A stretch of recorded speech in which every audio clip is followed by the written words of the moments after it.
Well, hello and good evening. Happy Sunday night. Welcome to DeWitt 3D Canada. Hopefully you can all hear me now. Let's get this show on the road. Let's see who is here. Oh, there we go. Look at that. Look at that. Looks like we have, and I'm going to look over here because I can see the chat over here. It looks like Charlie 3D is here. Glad to see you back. I'm glad to be back. Jerry is here. Thank you for being here, Jerry, as always. I appreciate you more than you know. Nick is here. Steve Alpha is here. David Wilson, Rob H. Didn't say the G word. What G word? No, I won't say the G word. Trust me. Looks and sounds good too. Thank you so much, Jerry. Evening all from Texas. Brent Ferguson says Mark Flanagan's here early tonight. Hello, Mark. Russ Gare is here. Thank you. He says it sounds good. And another GC is here, and Brent Ferguson, and I already said Brent Ferguson's name. You get in there twice. As always, guys, up in the upper left corner of the chat, pinned up to the top corner of the chat, that's not the upper left, that's the upper right, is the link to win some Polymaker Filament, and it's also pinned down in the description of the video. What are we doing? Oh, let's get rid of that starting soon thing because we've already started. Let's actually change that to, let's do a little relaxing tonight. There we go. So we'll just tell you to relax, bro.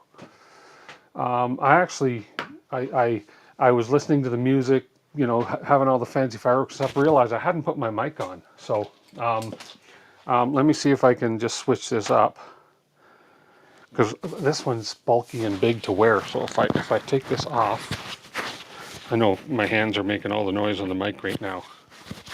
And if I take the little fuzzy mouse off, and we plug this guy in, there we go. Now I can put this in my pocket and forget about it. We should still be talkative and talking. There we go. Who else is here? Let's see. Marcio Tuller, Brazil. Hey, welcome from Brazil, Marcio Tuller. Steve Reimer is here. Clownhammer is here. So what are we going to break tonight? Well, that's a good question. That's a really good question, Brent. As the stream title says, where do we go from here? Discussing DWIT 3D Canada's future. I've been doing a lot of soul searching in the last week or two. Last week, by the way, there was a little bit of a, everybody's fine, but little emergency. We had to do a little hospital trip last Sunday, so I was on call for pick up and drop off at the hospital. So I decided not to stream, which was perfect because it was about 6 o'clock. I ended up going and picking the child and mom up from the kids' hospital. He's fine. He had a virus, and we're all good. We're all good, all healthy. So that's that. Did you get your CO2 laser tube? David Walton says, and no. I did reach out to Monoport this week, and they said, and I said, have you shipped my tube yet? And they said no. In the words, let me just tell you what he wrote. I don't know why they're hesitating shipping the tube or why they're waiting.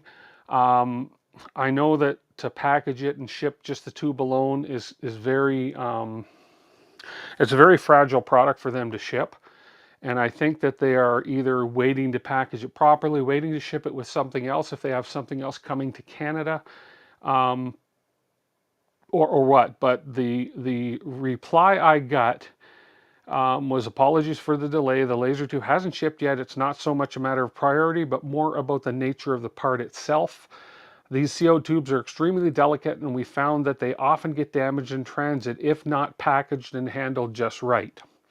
That's why we usually ship them separately with extra care, which can take a bit more time to coordinate, especially when stock is moving quickly. That said, if you'd like to speed things up, one option is for you to purchase a compatible 40-watt CO2 laser tube locally, for example, through Amazon or another merchant. If you're open to that, we'd be happy to fully reimburse the cost. Just send us the receipt and we'll take care of the rest. Of course, we'll still ship the replacement from our side as soon as everything is ready on our end. Just let me know what works best for you. Wishing you a great week ahead. So that is the reply I got from them, which I completely and wholeheartedly respect that reply.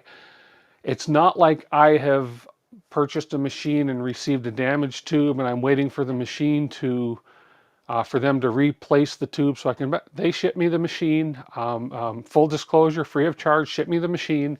So I do want to still show this machine and show everything it can do as soon as they send the tube. I have to check budget-wise and everything because these tubes are not cheap. And I just have to look locally and see how much they are. And yes, they will reimburse me, but I do need those funds up front, of course, in order to replace that tube. So, yeah. Okay, another GC, time for diode laser. Oh, we're going to do some diode laser work for sure. Big and Bad Joe is here. Hello, hello.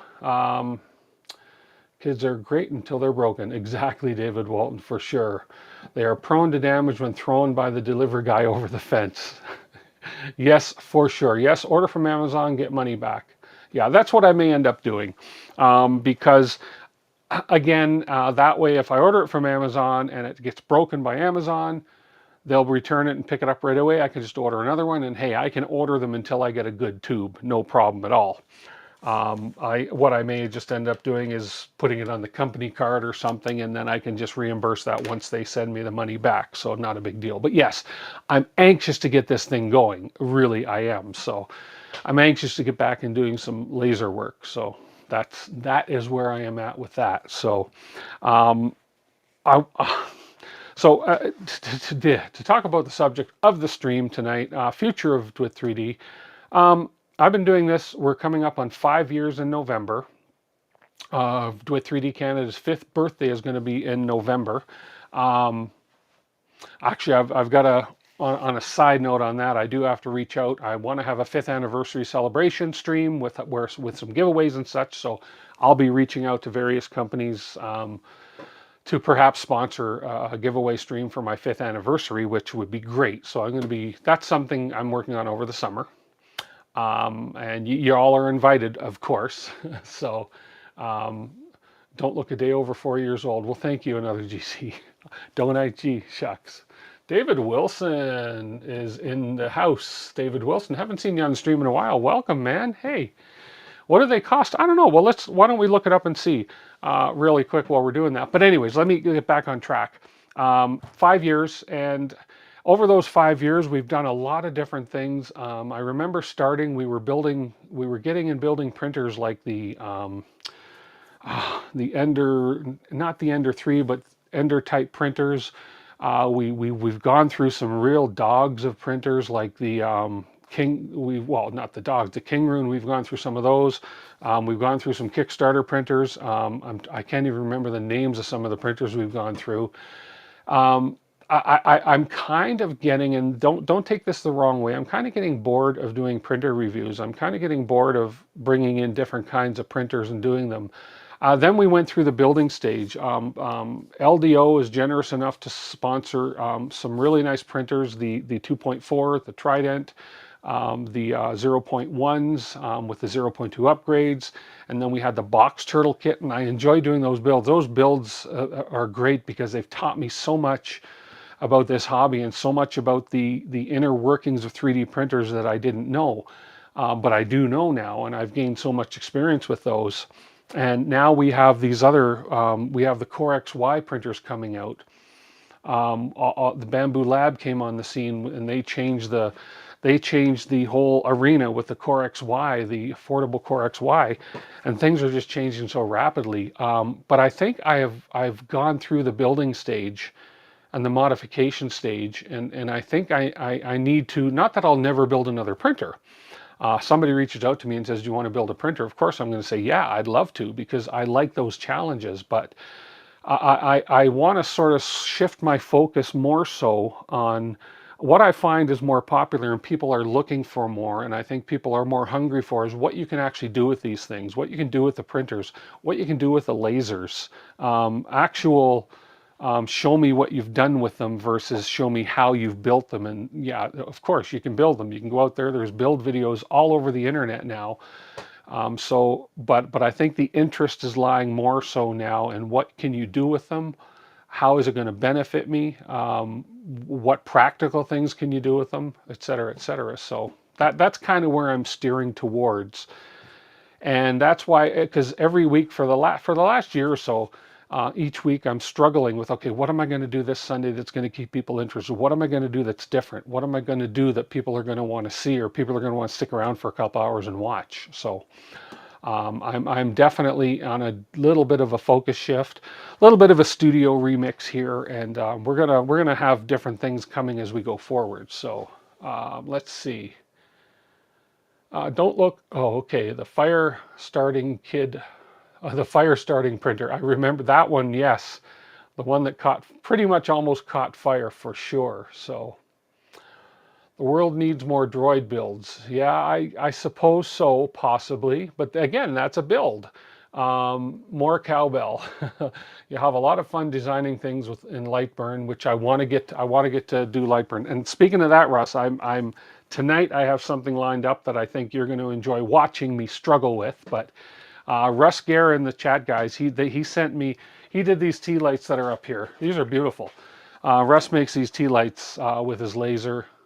And he sent me some of them, and he also did one with the DWIT 3D logo and a Canadian logo, and he sent me the files, and he converted the files into the XTool. I never remember the name of their software, but into the XTool software, and sent me those files. I think tonight we're gonna burn those, cut those out. So robotic arm, West 3D has a kit. Tell West 3D, send him that kit and he'll build it. Yes. Over the years, I put a lot of my own money out to a lot of these things that I've been building, and it's added up to a lot. And thankfully, we have sponsors now. Like LDO has done a lot of sponsoring of my videos. Partnering with Polymaker has been great to help offset the cost of filament and so forth. So it's been great. So yeah, let's use the tools you built to make a SKE. I think there's something missing there. To make something. Yes, to make something. Exactly. Hey, Jason Sigmund. Hello, welcome, welcome. A robotic arm. That would be interesting. That would fascinate me for sure. Late to the party. Hello from a 99 Fahrenheit hot Virginia. Andy Visley says, if you build it, we will come. Thank you, guys. I appreciate that. Nice. We had a cold weekend. We had a ton. I was going to say an S-load. We had a crap load of rain yesterday. I mean, we had some literal lakes on the roads. We had so much rain, and today is a little bit sunny, but it's a little chilly today. So we're back into summer temperatures next week, and today is the official first. Today or yesterday, the official first day of summer. Today's the official first full day of summer. So here we go. So one thing I want to do, and I'm going to look up in a bit here, is I mentioned this a whole bunch of streams ago before the box turtle build, is I want to build a full-size dummy 13. I want to find that. That's something I definitely want to do. And I told Maria that, and she says, I want one for my car. So we'll end up doing that. So Iggy 80, I-80, IG80. I know I had that wrong last time too. IG80, welcome. Hello from Australia. Any day you wake up is a good day. Hello, good day from Australia. Yes, welcome, welcome. Wow, worldwide audience tonight. I love that. So don't forget, guys, if you're just getting here and you haven't before, get up and enter the Polymaker draw, which we'll be doing in about a little over an hour. We're going to give away some Polymakers. So there we go. Okay, what was I going to look? I was going to look up the price of the, we can look up together, look up the price of the a 40-watt CO2 tube for this thing. Now, I would imagine that it's just a standard size for this particular type of laser. So let's look it up and see what I can find here. Let's go. Let's share the screen here. Let me have a seat. And I didn't bring myself any water down tonight, so there we go. There we go. So hopefully everybody, I know if you're on a phone, you probably have a hard time, but right there on the screen is the chat replay. And I didn't realize this, and Jerry had mentioned it, and when I look back, I thought, you know, you're right, that you don't get the replay back on the on YouTube lately. And so it's probably not a bad idea to have the chat replay on the live video. So you probably can't read it unless you're on a big screen. But hey, there we go. Andrew says, you just messaged West 3D on Discord about your interest in robotic arm. Told him to ping you. Oh, thank you so much, Andrew. Appreciate that. You guys reach out for me. It's awesome. That means that you guys, being my viewers, want to see that done, and that may have a little more influence than me just saying, hey, send it to me, I'll build it on my channel. So hey, awesome. Okay, LO Sync says, sup, hey, how you doing? Okay, go away, go away. I don't want to know about my LinkedIn stuff. So, welcome. Nick, Elsock. I'm missing everybody as they come in. 41 people on the stream right now, which is really cool. So, let's go ahead and share my window here, and let's look up a CO2 tube here. Yeah, I know the chat's going to block a bit of it, but you know what? In the meantime, I can turn that off just for now for a little bit. I can turn that on and off at my own whim. Let's see what Amazon.ca has for CO2 tubes for a 40 watt CO2 laser tube. Let's see what they have here. Boom. Oh, and continue shopping. That's fine. So here we have some 40 watt CO2 tubes. Oh wow, look, there's a $600 one, a $579. Oh, that's the whole laser. And there we have, so it looks like they're about $233, $249. I guess I need to know, I'm not going to assume that they are all standard length, but I guess I would have to measure my old one and see what I get. I need to turn the chat on. Hang on a second here. Comments, there we go. Hey, Kenneth Davis, hello, hello. And let's see. 90 watt, no, 40 watt CO2 laser tube, 700 millimeter length.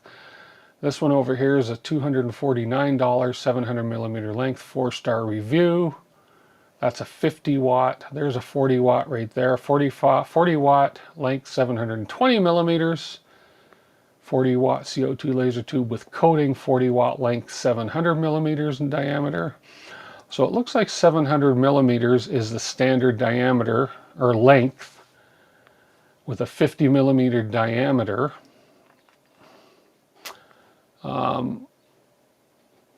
Contact info, you can give him, awesome, you can give him DWIT, my email, which is, I'll write it in chat here, at gmail.com. Did that even work? Yeah, there you go. You can pass him off my email address. That's great. I appreciate that, Andrew. So I'm going to, Jerry says, I was mistaken. Another maker showed me on my group that you click on below videos to see the chat after the fact. I just can't see it on my own videos. Oh, okay. Interesting. Interesting. Try searching for the Monport 40 watt CO2 tube. That's a good idea. Let's add Monport to the front of this. There we go. Let's add Monport to that and see if they have that brand. Okay, not a Monport brand. Monport 40 watt CO2 laser tube. And we're coming up with 10 watt, no. 90 watt, no. 40 watt tube. It seems like this would be the one. Let's look at, yeah, July 15th to August 6th. Oh, see, there's still a long delivery for these things. Look at that. That's crazy. July 15th to August 5th. Friday, July 4th. We're still looking over a month. June 27th. Oh, there we go. That one looks like it's in stock. 369, 151 reviews, 4.5 stars. That one is more of a reasonable time frame. Let's have a quick peek at this one. And let's see what it says about it. So it's a CO2 40 watt, 45 watt, 40 watt, 45 watt length, 720. Oh, that's a little longer in diameter. Glass tube with metal head for 35 to 45 watt CO2 laser engraving cutting machine. Okay, and they have different strengths here. So that's the 35 to 45 watt one is what we would want.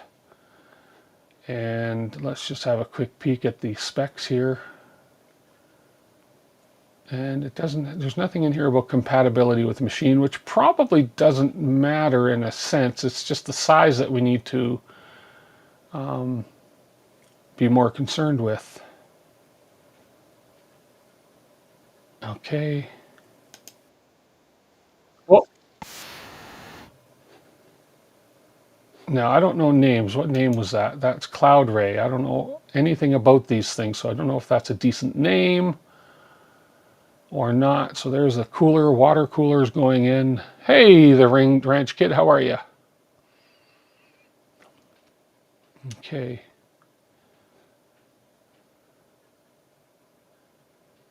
So that might, yeah. Really what I need to do is, yeah, okay, there we go. That's just a couple videos on this thing. And they have an installation video, which is great. Okay, talking about how to install it. And then, so what I need to do is measure the existing one that I have and see, or hang on, I got a better idea. If I go to the Monport site, and I will bet you, oh, perfect. Thank you so much, Andrew. I appreciate that. Thank you, Andrew. So that's not the Monport site I wanted, although that looks good. Man, does that mean I need a vacation when I accidentally go to that site? Monport, oops. Laser is what I want. Here we are, Monport laser site. Now let's see what they have for tubes here. There's the accessories laser tube. Here we go. The collection is empty. They don't stop. I don't want to spin to win. So let's go to the US site then and just see monportlaser.com. See what they have for the specs for their tubes. Accessories, oops, accessories, stop. Okay, don't need to subscribe. There we go. Let's laser tube. Let's see what they have for their laser tubes. Okay, 40 watt CO2 laser tube for laser engraver. 60, 80, 100. So the 40 watt is the one I want. Let's see what the specs are of their 40 watt tube. So they are 720 millimeters in length, 50 millimeters, 40 watt, wavelength 10.64 nanometers. So it looks like 720 millimeters is what we want. So that looks like this would fit within those parameters, 720 millimeters, 50 millimeter diameter. Wavelength, let's just go down to the specs of this guy. Now cloud ray, I have no idea if that's a common name or not. 720 millimeters. Where's the wavelength on this one? We will ship by UPS or DHL.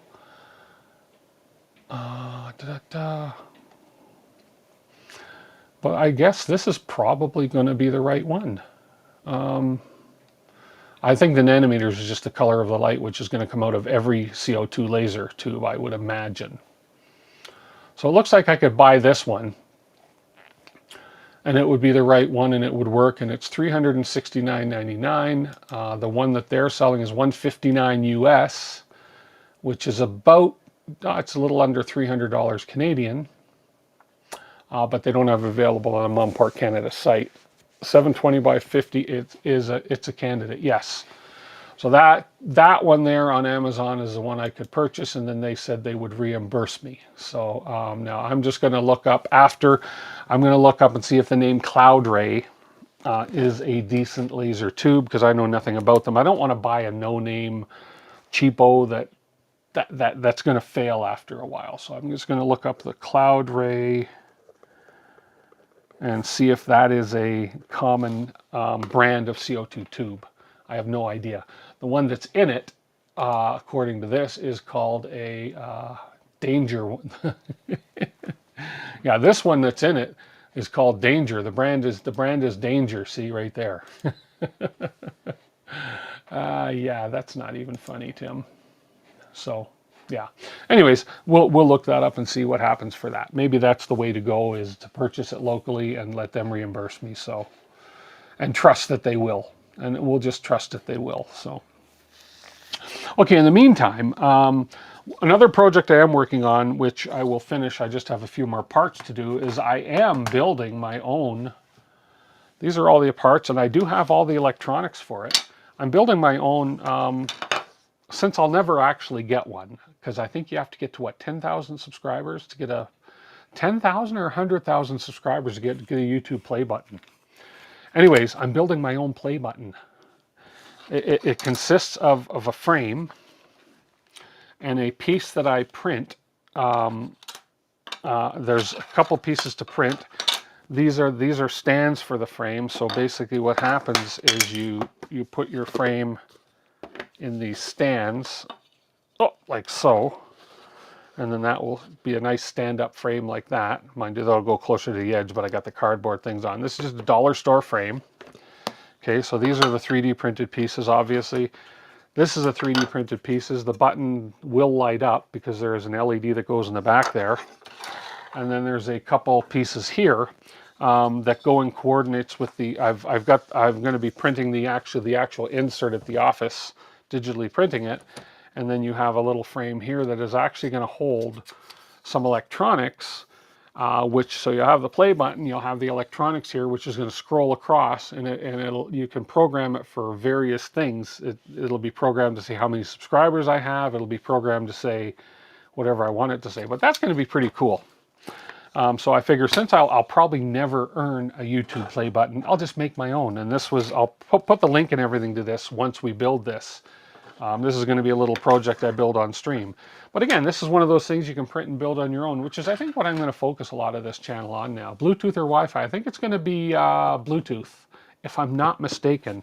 I'll look it up after. I'll look up where I got the idea from.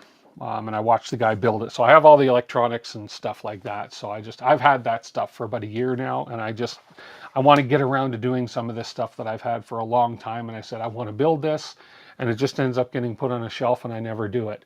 Same with the levitation thing that I got from Bamboo. That levitation thing we tried to do the other day, I want to build that too. We got to 3D print and build that. So it's time to put a pause on building printers and start start building projects that I have to build, right? So, because you can build printers till you're blue in the face, but if you're not using them to print anything, then what's the use? So 50 more and you can have 1,000, and you will get there, David. Anybody on here that's not subscribed to David Wilson's YouTube channel, please go and subscribe to it. David, he's got more printers he's got more printers than a print farm. No, he's got some really good printers, some rat rigs and Bamboo printers, and he makes some amazing stuff. So check out David Wilson's channel. David, feel free to post a link to your channel in chat if you would like, or Jerry can post the link for you in channel if he's around, and he can find the link to your YouTube channel. Feel free to post it, and I encourage everybody to subscribe to him. He needs 50 more to hit 1,000. Let's help him get there. Let's help him hit that magic number. In the meantime, I was speaking with a gentleman, I don't remember his name, Jerry can remind me. Oh, there you go, Woodwaker1 on YouTube. And Jerry did post the link, look at that, awesome, thank you, Jerry, thank you. Go subscribe to David, guys, let's get him to 1,000 subscribers really quick here. So there was a gentleman on Jerry's stream yesterday. All I know is that his handle was Kilroy79763. I haven't checked out his YouTube channel yet, but I've got to. He's into laser stuff, and he gave me a couple links for some sites to get some laser files from, and the stuff that he was making is amazing. It's beautiful. So I'm going to look into that, and I'm going to look into his channel, start watching his videos, and he has offered if I want to reach out and ever have any help with laser stuff, then I'm more than welcome to. So I love this community for that. I'm curious to see printing from a rat rig point of view. I'm all Voroned out. Yeah, well, IG80, go check out David Wilson's channel. He does a lot of stuff on his rat rigs. I had a rat rig, a 500 millimeter. Circumstances demanded back in the fall that I get rid of it for space. I sold it to a local company. I know it's in a good home, and I know it is being treated well, and I now have the space for it, but I don't have it. But I am getting in, not in this studio. I wish I could, but it's too big. It's just too big, but I am getting in, hopefully within the next month or two. I'm getting in the Arion, what's it called? The X400, XV400. Anyways, it's the Arion 400 millimeter printer, one that sits on the floor. It's on wheels. It is a purchase through my business because I need a bigger printer at the business. I will shoot some video on it, and I will shoot some, do some talking about it and shoot some video on it and share some of the prints that come off of it. But I'm excited to have that in. So that's going to be my, I guess, my rat rig replacement is that 400 millimeter. But it looks to be a beautiful printer. So looking forward to that.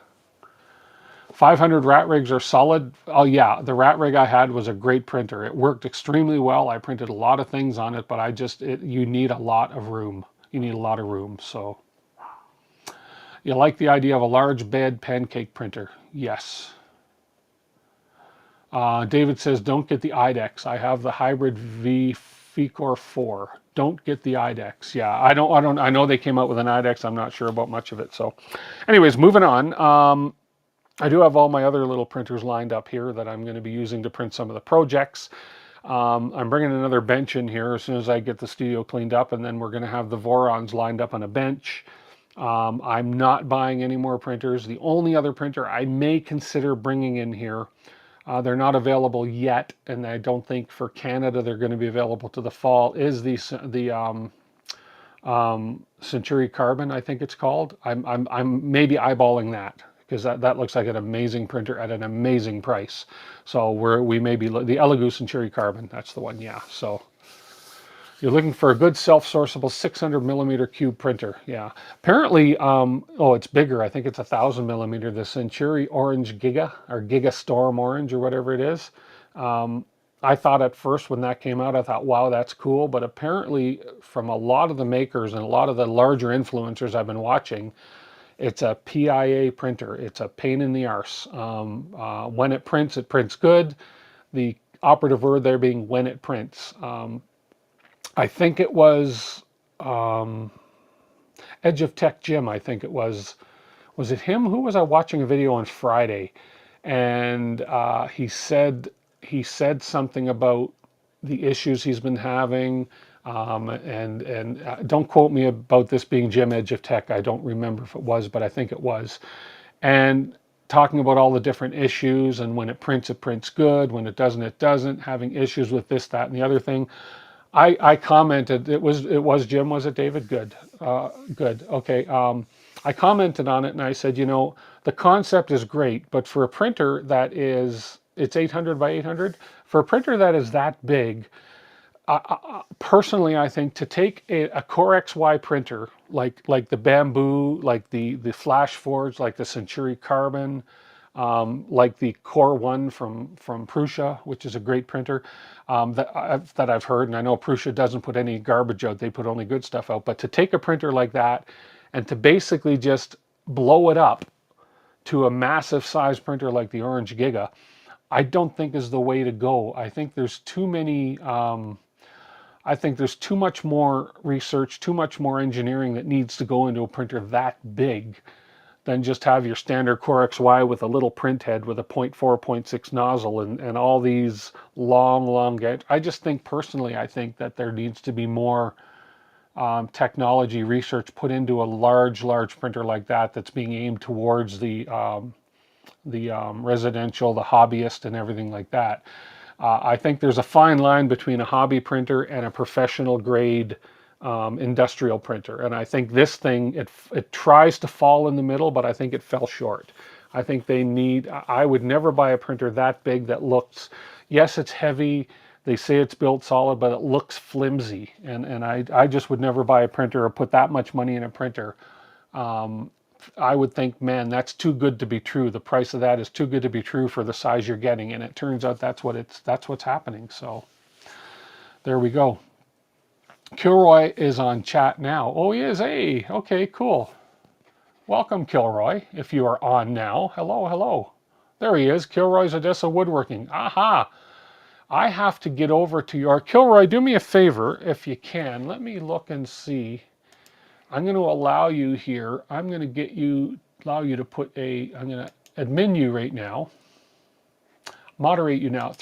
Do me a favor and throw oh, come on, click that button. Do me a favor, Kilroy, and throw your link to your channel in a chat right now. Unless Jerry beats you to it. Throw a link to your YouTube in chat. I want to go there and subscribe to you because I don't think I have yet.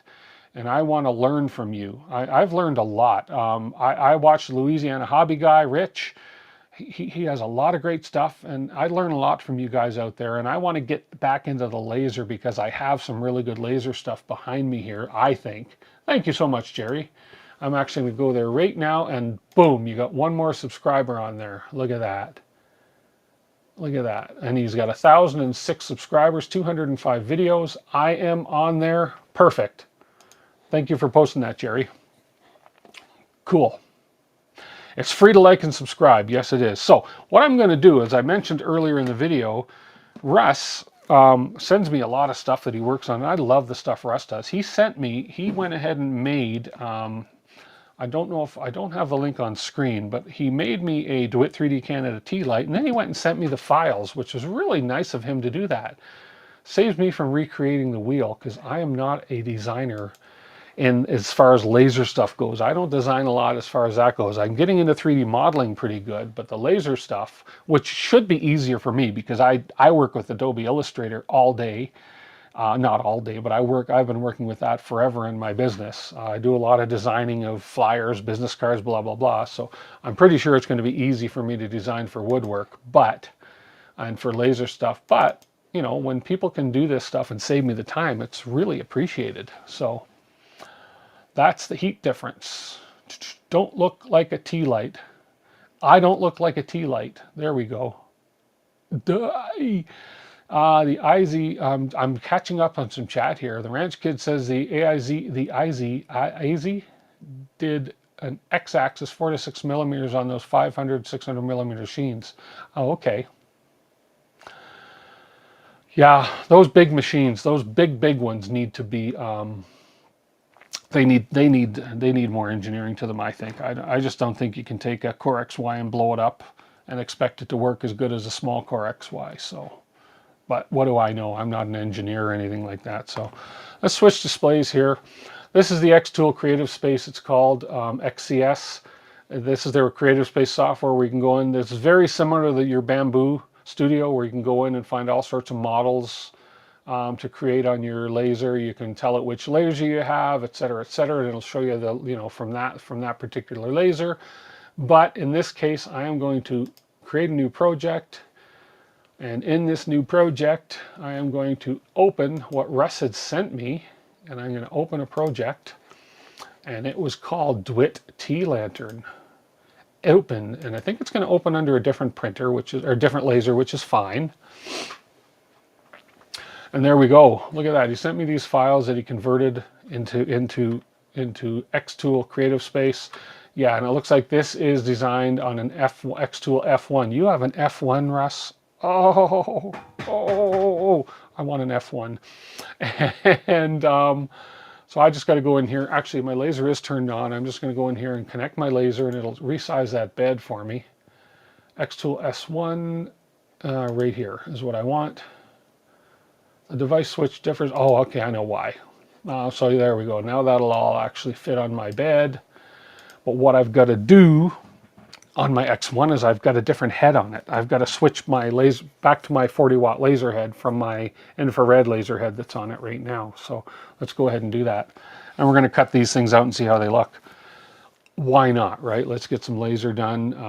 I'm not doing anything 3D printed related specifically tonight, so I want to burn some wood. I feel like burning some wood. Is that all right with everybody if I burn some wood?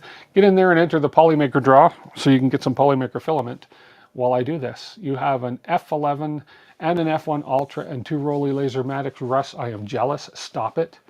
Stop it, or I will come and steal your F1. I really want to get one of those, oh man,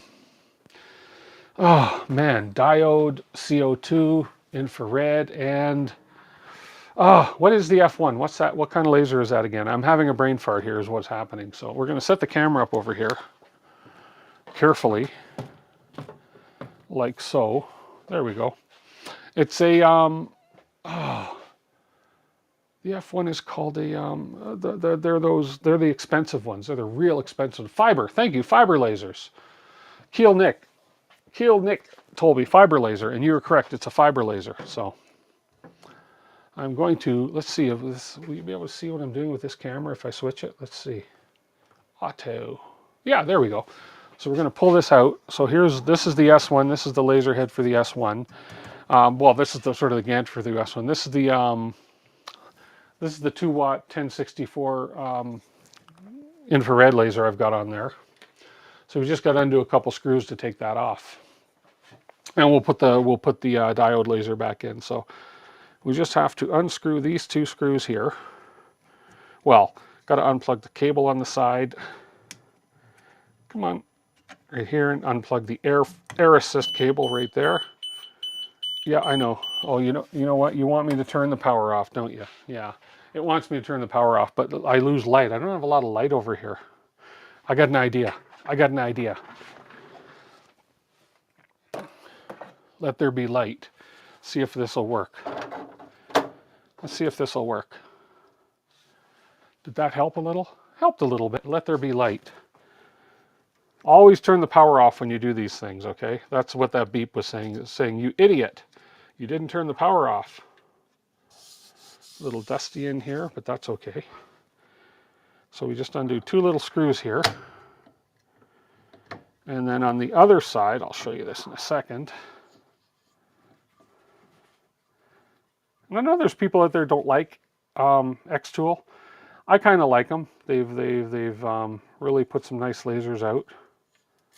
Okay, and then on the other side of the laser head, there's their little focusing tool.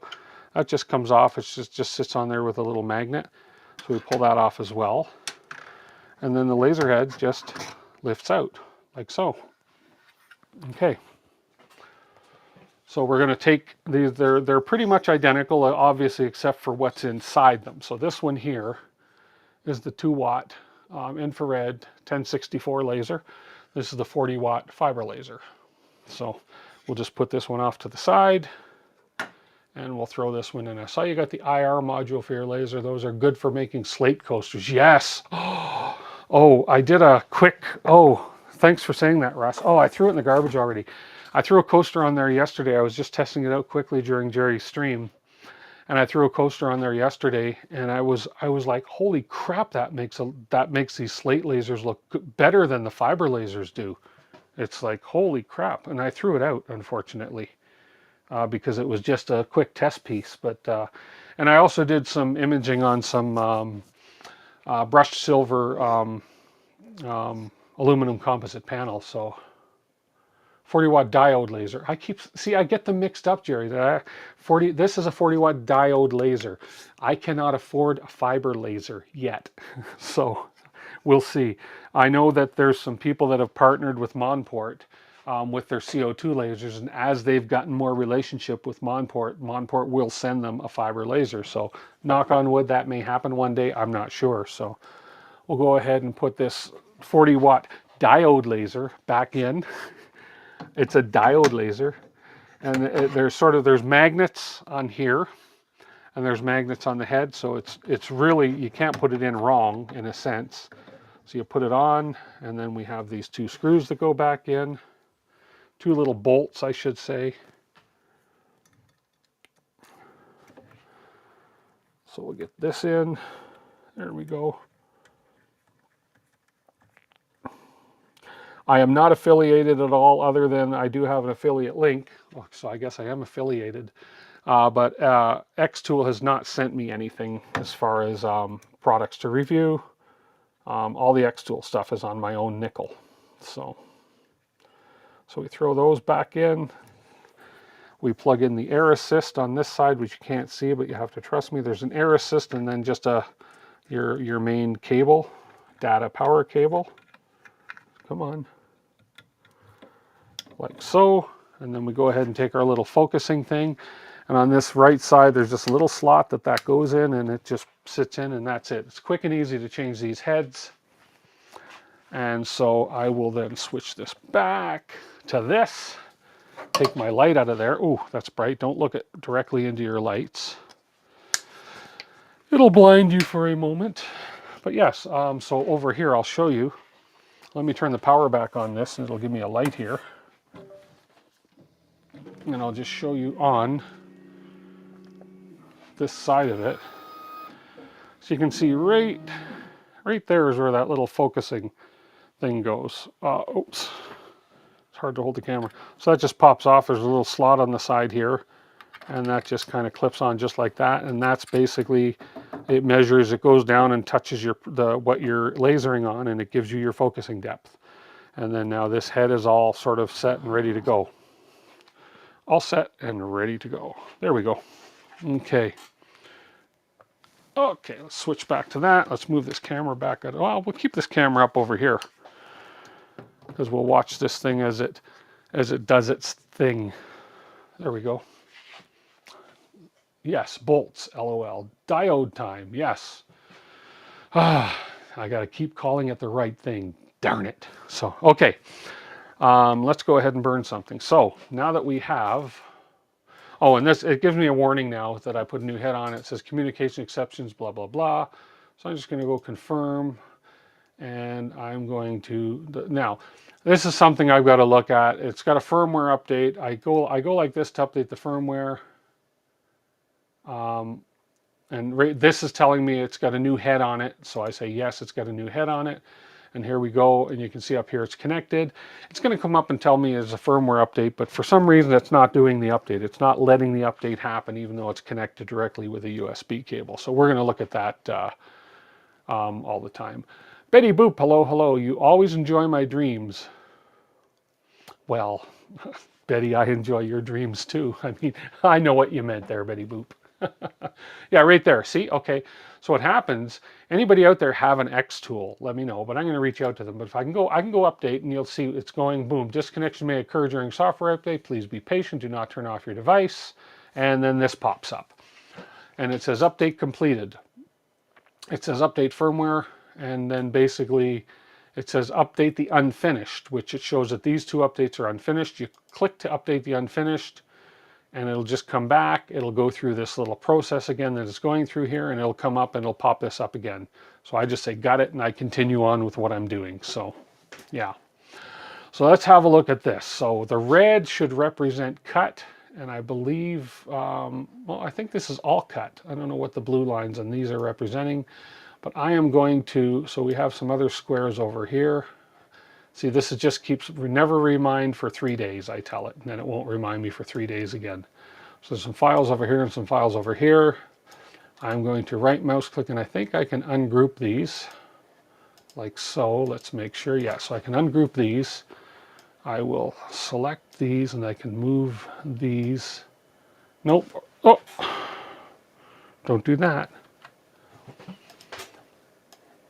I can take these ones and I can separate these from those, although it keeps moving the wrong things. Maybe I'll have to ungroup more. Hang on, let's see.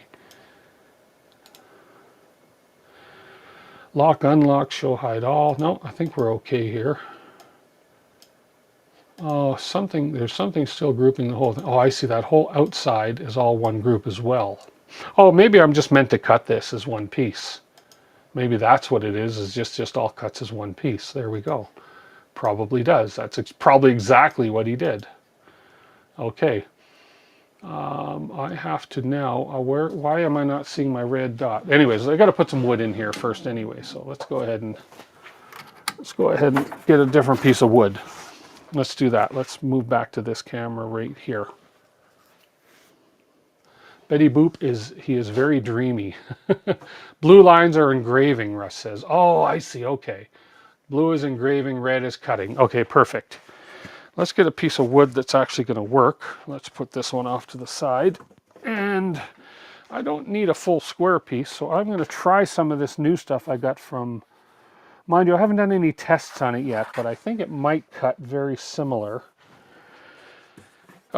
This is the stuff I got from the True Flat company, and I haven't done any test cuts on this yet, but I'm willing to give it a shot. I'll do a little test cut in a corner here, but I'm pretty sure this piece will fit everything we need to do on there. So the first thing I'm going to do is go up, there we are, to this little button right here, which activates the focus. Can't be performed in this area. Oh, sometimes you have to move it over to a little different area on the job. Distance sensor exception. Oh, okay, reset it. So it's just going to reset my sensor. There we go. My sensor was just extended and it needs to reset the sensor. So now when I click this, what's going to happen, man, I need this camera set up a little better for you guys. Hang on a second here while I adjust this. Oh, then we got a dog barking upstairs and all sorts of fun stuff happening out down here in the studio. What the heck? Is this going to fit? If I put this here and if I raise this up just a little bit, there we go. That might work as long as I don't hit that chair with my butt. Let's switch to this. So what's going to happen when I click that focus button, that little sensor is going to pop out. It's going to come down, it's going to touch the wood. And that's how it knows to focus. Now it's going to go back over to the other side and it's going to reset that sensor. And then go back to where it was. Now you see the red crosshairs there? I can move that anywhere I want on the wood. So I'm just going to move it up just over into about that area there. So I just cut a little test piece. There we go, right there. So I can cut a little test piece out of this to check my cutting. I'm going to use the same settings I use for basswood. It may not work. I just don't want to take the time to run a little test, one of those test grids on this thing right now while I'm doing this live. So, nanner, nanner, poo-poo. It touched the wood. There's just another episode that needs That's What She Said counter. Hey, Zybertech, hello. Okay, that's funny. I'm going to be laughing about that. Okay, so now what I'm going to do here is I'm just going to start a new project. This XTool Creative Space has some basic tools, so I'm just going to take a line here. I'm going to just do a little square. There's where my laser head is there. I'm going to tell that I want to cut. And I'm going to use the cut settings. Oh man, I lost my cut template. I wonder if this does a little, hang on, let's see if this has a built-in testing thing anyways. Maybe I should do that to begin with. Let's delete that. I think there should be object arrange. I'm positive there is a testing thing built in here where I can actually get a test grid on here. Bear with me 1 second. Arrange object. No, I think it's down here. It's in one of these. No, it's not that. Not that one. Go away. Go away. I have not used this software a ton. Go away. It's right here. Here. Oh, okay. There we go. Close that. And maybe it's here. No, this is the AI portion of it. But there, oh, right here. Here we go. Measurement, map designer. Material test array. There we go. That's what I want.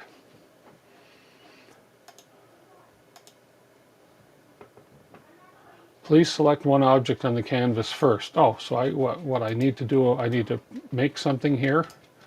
And I need to do a material test array. Oh, there we go. Okay. So parameters, maximum 100%, minimum 10% for power. That makes sense. 5 columns, 300 minimum 10. Let's see what this gives us. This is going to give us a little test array here. We're going to go from 300 to 10 for speed, and this will give us a good little, I guess, a good little test to start. And then for, let's just see what we're doing here. Score, engrave, cut. I'm keeping an eye on the chat here. Yeah, okay.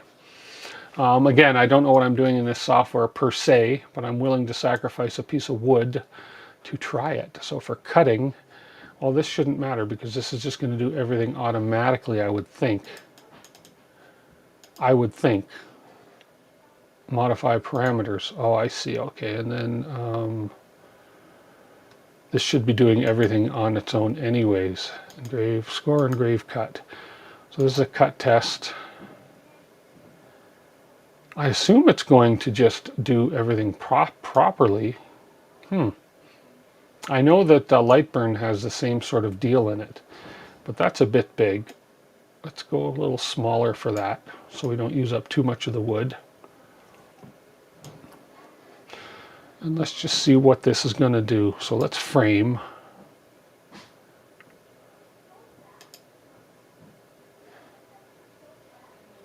Oh, it wants me to, because I started a new project, I have to redo that I have to tell it how thick the wood is again. So we got to do this again because I started a new project.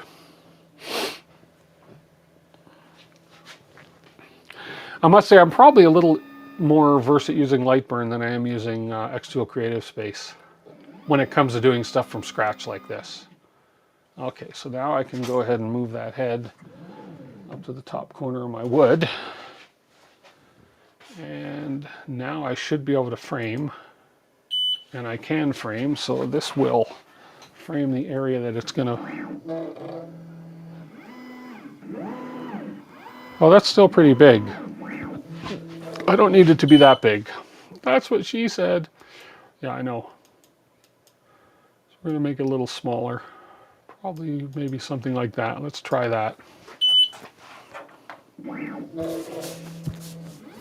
That's better. That's a more friendly size to do. So let's go ahead and then we can say, okay, we can process the job. Okay, so obviously my power settings are not, yeah, it's not going to do what I want it to do. 2 minutes and 51 seconds. Well, maybe it is. No. No. Let's go back. I obviously don't have something set correct here. I thought it would automatically set the parameters for what I'm doing here, but obviously it's not going to. Why? What did I do wrong? What did I do wrong? Oh man, this is kind of almost like embarrassing because I don't know what I'm doing, guys. I don't know what I'm doing. Brent Ferguson is telling me what?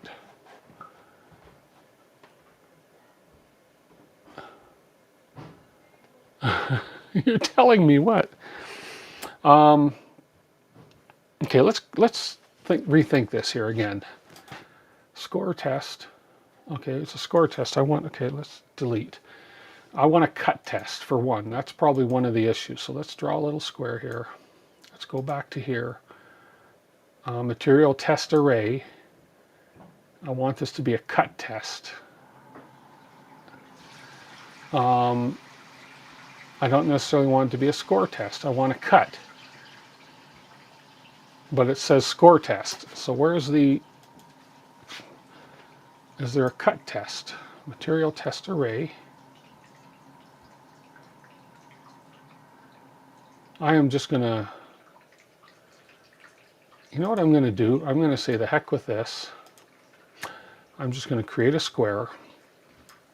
I'm going to do what I've done in the past that I know that I'm going to cut. I'm going to cut this at 75%. And I'm going to cut that at 10 millimeters per second.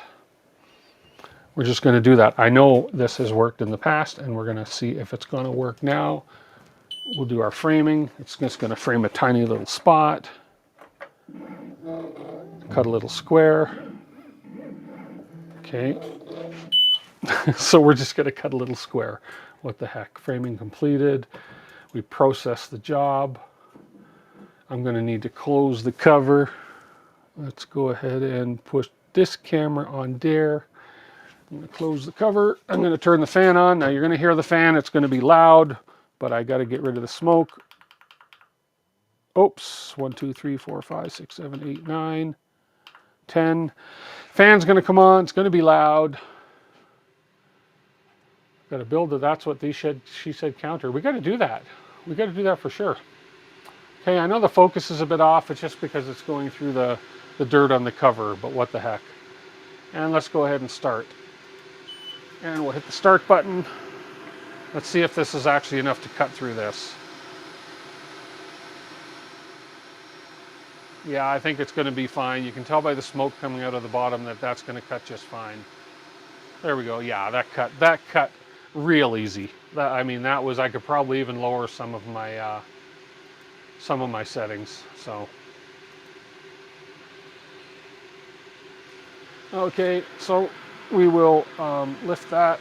I'm just being careful because the camera's here, and then, you know, right away, boom, that cut's super easy. I mean, that's almost, That cut almost too easy. This stuff, that's beautiful. Holy crap, that's nice. Whoa. So here's the finished piece right there. Focus on the wood, you fiend. Here. That cut, I mean, that is a super clean cut. So I think I'm fine. I'm going to try one more. I think I can probably go a little faster than that because that was, oh, this is beautiful wood. Holy crap. Okay. I'm excited here. I'll come down a little bit more. Let's go ahead and change those parameters for cutting to, I think I can actually probably, I'm going to double that. I'm going to go to 20 millimeters a second and see. 20. And I don't need to, well, we'll frame it as well just to make sure. Let's just make sure. Okay. So just move this over a little bit more. There we go. Actually, and move that over a little bit more so we're not wasting so much wood.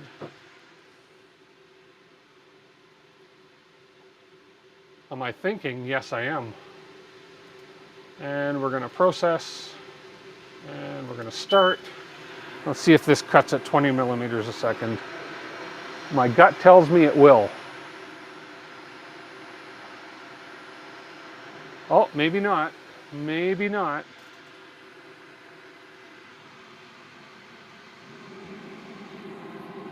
Not quite. Nope. Okay. We got about, nope, not quite. So we'll stick with the 10 millimeters a second. We'll cut out that design. So we're going to move this down to there. Move our head up to there. And we'll move the wood over to there. There we go. So let's open that design that we were at.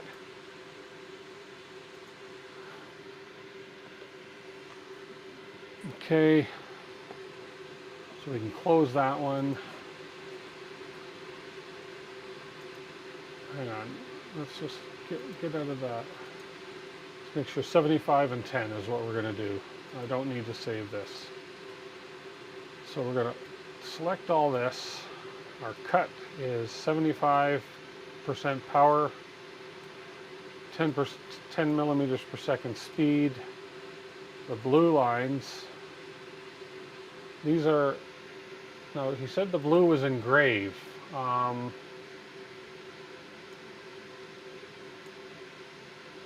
we have red overlapping blue. I'm pretty sure this circle is meant to cut out though, or is it? Yeah, we have to cut those because that's what's going to be holding everything in place. Wasting good wood, I know. You can smell the smoke. Aha. I don't, now the blue lines he said were engraved, but it looks like underneath, it looks like there's cutting underneath. I don't know why I would engrave that as well. So I think we just need to cut these out just as they are. I know Russ is watching, but I'm pretty sure that if I just cut these, so I just select all these, I can move it up to where the laser starts. So we're minimizing the usage of wood. Root that smoke into some salmon. There we go. Let's frame this and see what we get.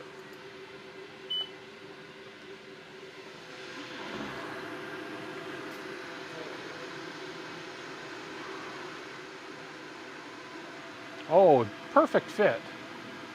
Perfect fit. Look at that. Okay, let's go ahead and cut it. See what we get. And we'll process. And this says it should take 9 minutes, so we're going to start.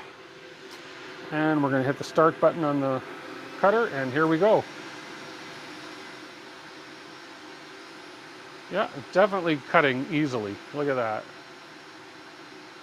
And no, I'm not wearing my safety glasses because I do have the green screen in front of this.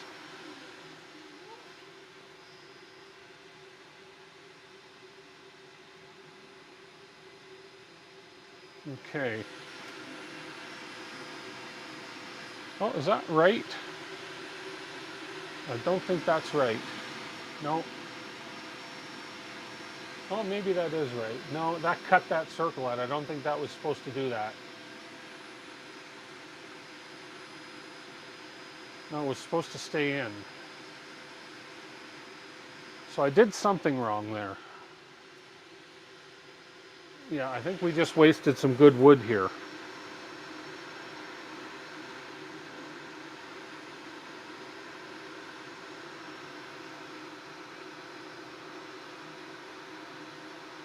Yeah.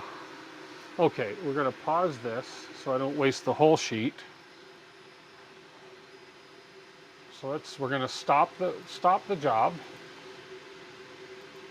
Okay. We're going to let that air for a little bit, just get all the smoke out.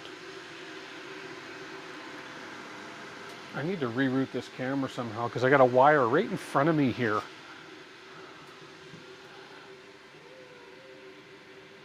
Oh, okay. Yeah, but it shouldn't be cutting out that entire circle that it just cut out. So, as if I lift this, that whole circle came right out, and I'm pretty sure that circle was meant to stay, or the letters were meant to stay in there. So, yeah. So, yeah, this cut the whole... Oh, I love the smell of burnt wood, but that cut the whole thing out, and I think the letters and everything are meant to stay in the circle. The wood was smoking, and now it's wasted. 420. Man, that cuts beautifully. Holy crap! So let's have a look at the. Oh, oh, oh, oh, oh. So yeah, I cut the entire circle out of the wood, and I think it was basically supposed to keep all those other letters in, and it wasn't supposed to cut on those certain corners. So I don't believe it was, anyways.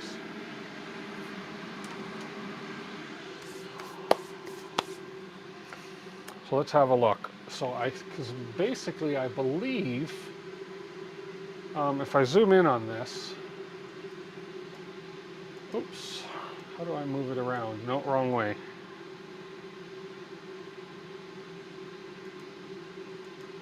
Hang on a minute here. There we go. So,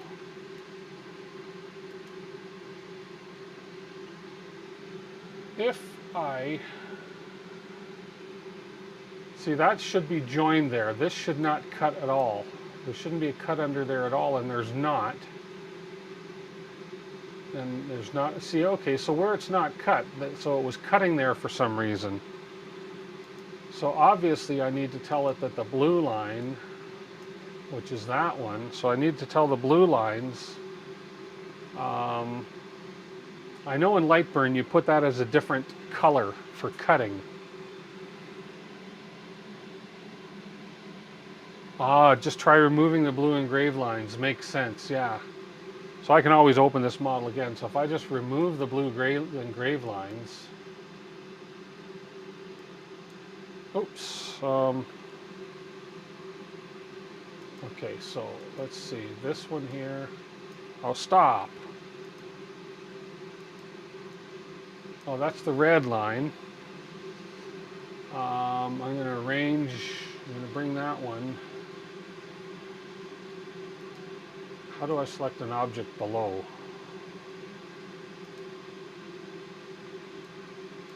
Okay, there's the blue line there. Get rid of that. There we go. So that's what I want right there. And then on this one, oops. Wrong one. That's the cut line. That's the cut line. That's the engraved line I want to get rid of. Right there. No, right. That one. There we go. So I got rid of that. So we don't want those engraved lines. So it's just going to cut. That is the base. Let's just see now. So far that's right. That's the base where it's just going to place those cutout pieces. So I don't need that there because that's going to cut, and I don't want that to cut. Although I could tell that. There's got to be a way to tell that just to engrave for the blue piece alone. There we go, engrave, score. So I just want to score that. So we're going to do that at maybe 50%. Even 40% should be fine. 20 millimeters a second to score it.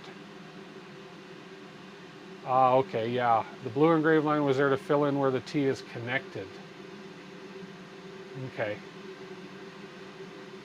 So this should work.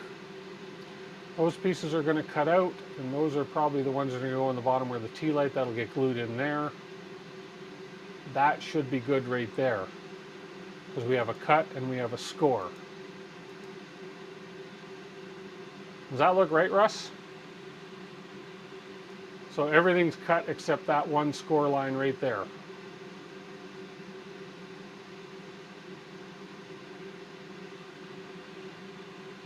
Mm-hmm.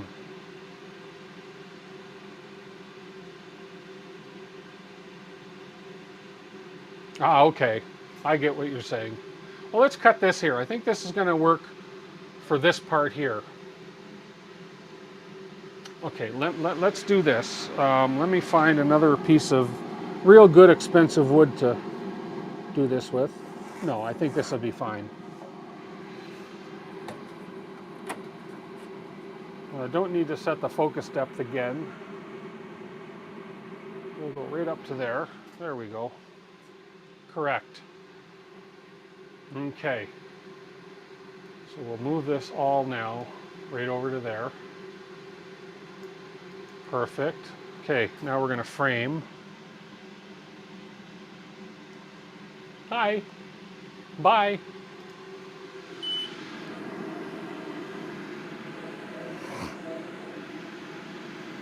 There we go. Look at that. Utilizing right to the edge of the wood.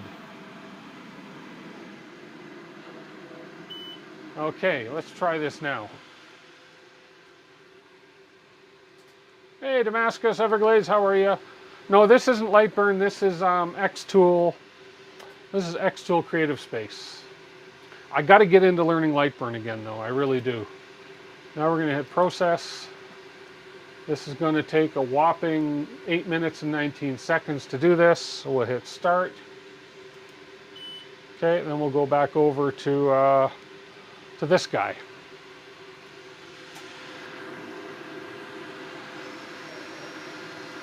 It's got the automatic air assist, so the air assist comes on automatically.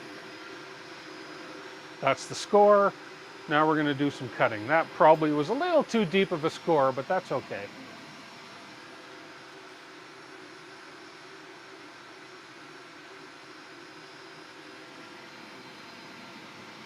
I might have gotten away with probably 70% power on this as well.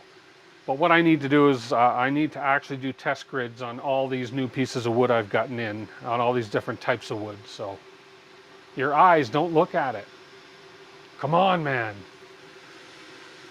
Here, I'll get you closer to the laser so your eyes can burn more. There we go.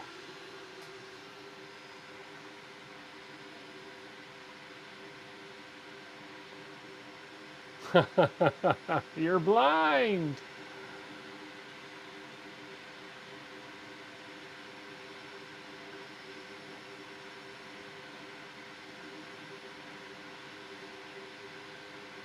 Man, this wood cuts like hot knife through butter. This stuff is great. Even the detail in the face there, that is cool. There's the Canadian maple leaf.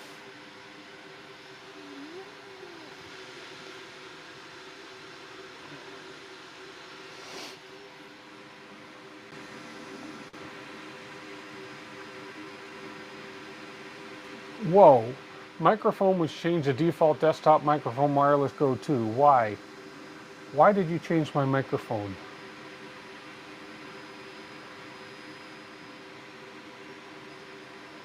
It's nice when they just fall through like that.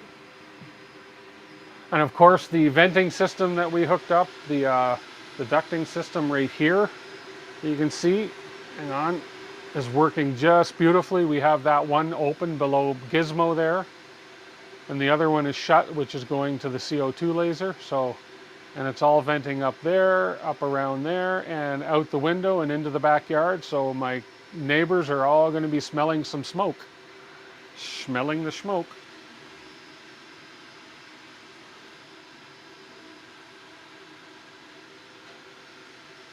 Neighbors will love me. We're doing all this laser stuff.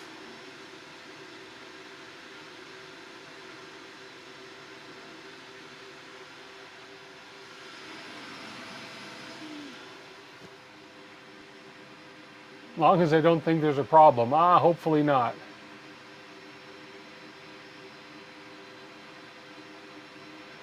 Does air assist vacuum at the time? It's a forced air assist. Now, that looks like it's burned more, but it's not. That's the camera. That's not burned. I don't see any surface burning on that at all. That's more the camera playing tricks right there.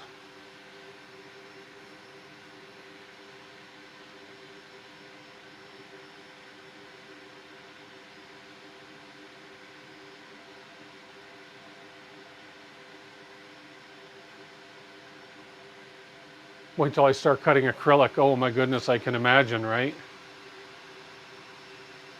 I take it acrylic stinks when it gets cut.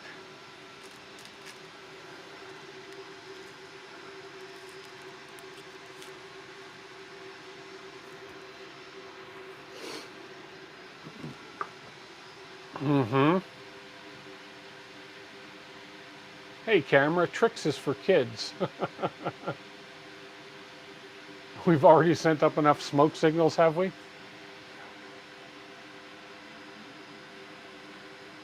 I'm watching this on the big screen too. Even though you got the green protective cover on this thing, I still don't I still don't 100% trust that looking through the green thing is not going to harm my eyes eventually. So I'm just looking at it on the TV screen like you guys are. Wonder how well a water bubble will work as an air filter. A water bubble. Huh.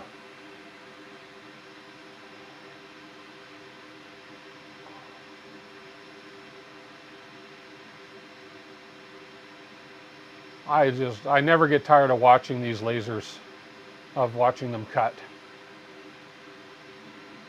They're amazing.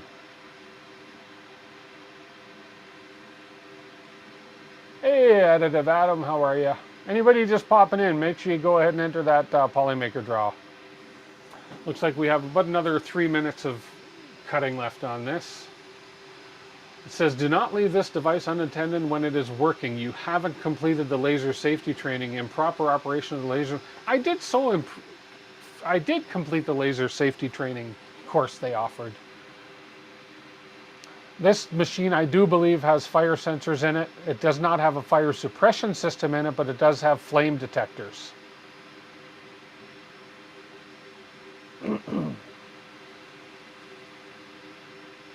Put the bong down. A bong wouldn't filter too much laser smoke. And now we're doing the cutting the actually outside. Look at this. Russ has set this up so there's zero waste in between pieces too. Look at that. Very well thought design there. Just so anybody watching that isn't aware, Russ that's in chat did the design of this for me. He designs these tea lights, and he was very nice and generous to do one for DWIT 3D. So, and he sent me the file so I could cut it. So I thought, why not cut it live? There we go. Man, when it's against the black background, you can see the laser light like it's a pillar of powder. Wonder if one could trim their nails using this. I don't smell a thing in the studio right now.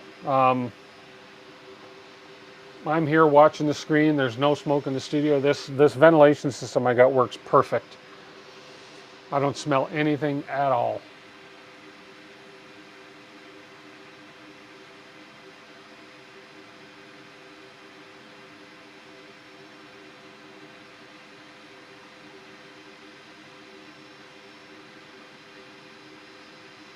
I don't know, neighbors will probably just think I got a campfire going, because really it just smells like a campfire. As I guess until I start burning acrylic.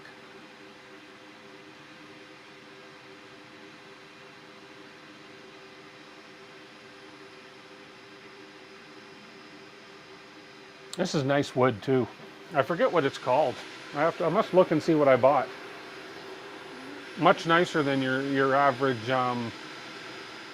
birch, Baltic birch.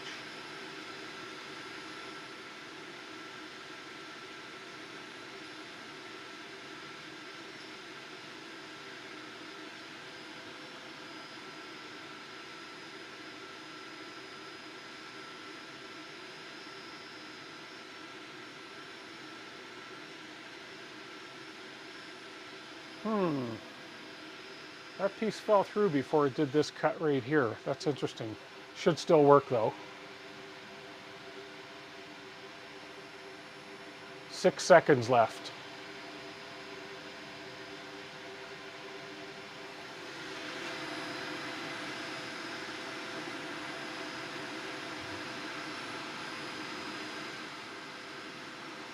And we are done. So I'm just gonna let that exhaust for about another 60 seconds before we pull it out. Come on, that's what she said. I know. I know. I'm gonna pull the camera back out of here before I do something I regret with the camera. Let's pull it back out of here. Oh, yay. We're gonna do the draw in about 15 minutes. So go ahead and enter. If you haven't entered to win entered the Polymaker draw to win some Polymaker Filament, go ahead and enter. It's pinned at the top of the chat, and it's in the description of the video. And it looks like we have 50 people on. 50 people on. I'm sure there's people that have entered the draw. So we're just going to let this vent for about another 30 seconds or so, just to suck all the excess smoke out. Then we'll pick up the pieces and have a look at them. I'm concerned the one piece might not have cut all the way through because it had fallen before it did that last cut. And I guess that's the only disadvantage of this kind of layout, is that that's the only one that I saw that did that, but it might have cut all the way through. Probably did. Okay, I'm gonna open this up.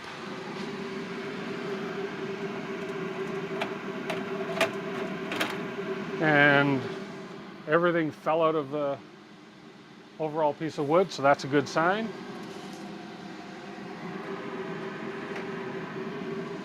We'll take the first piece. I'm gonna keep this maple leaf. That's cool.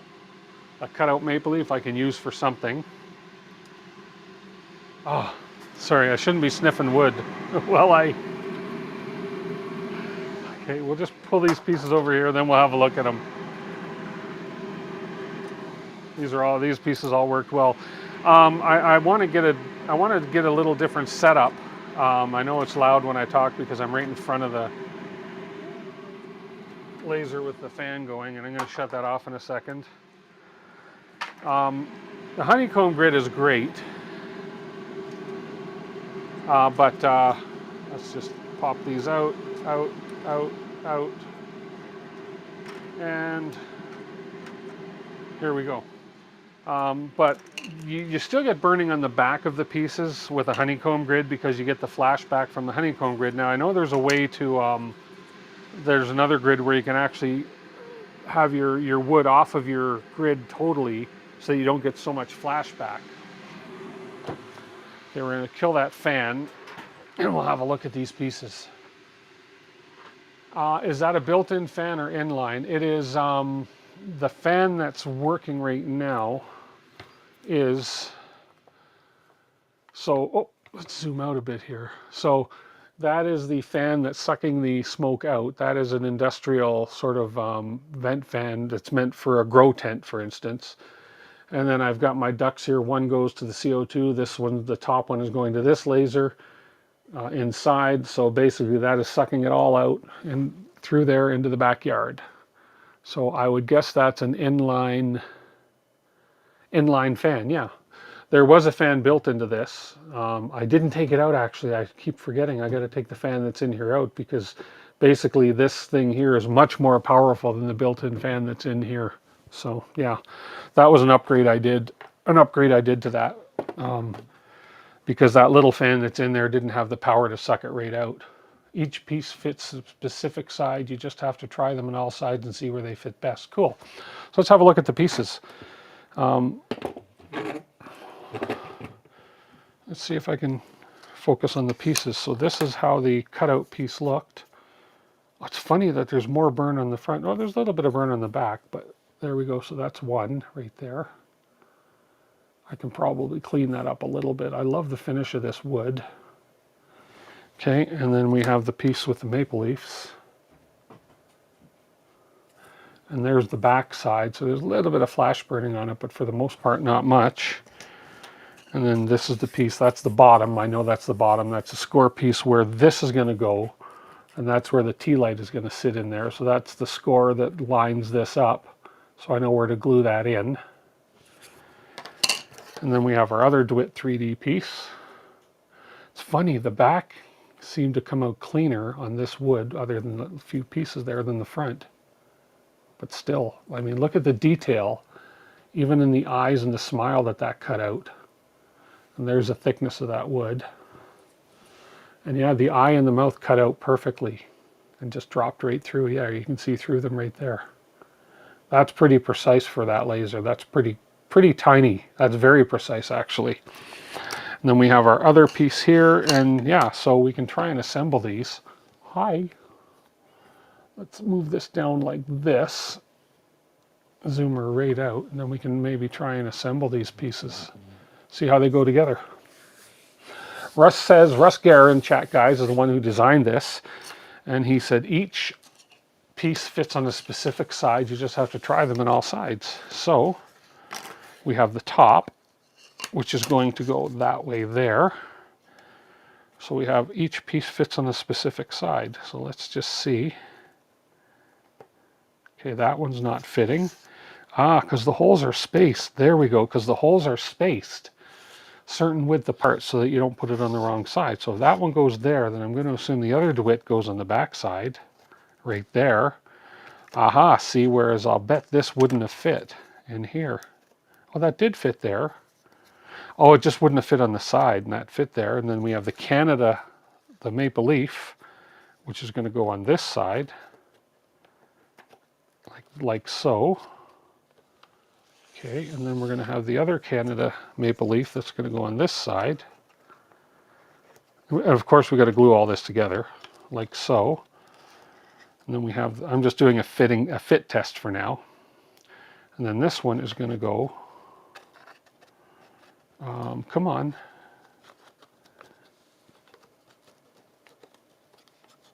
This is the right fit. I just got to get it to fall into place. And then this one goes on like that. That is cool. That is very cool. Look at that.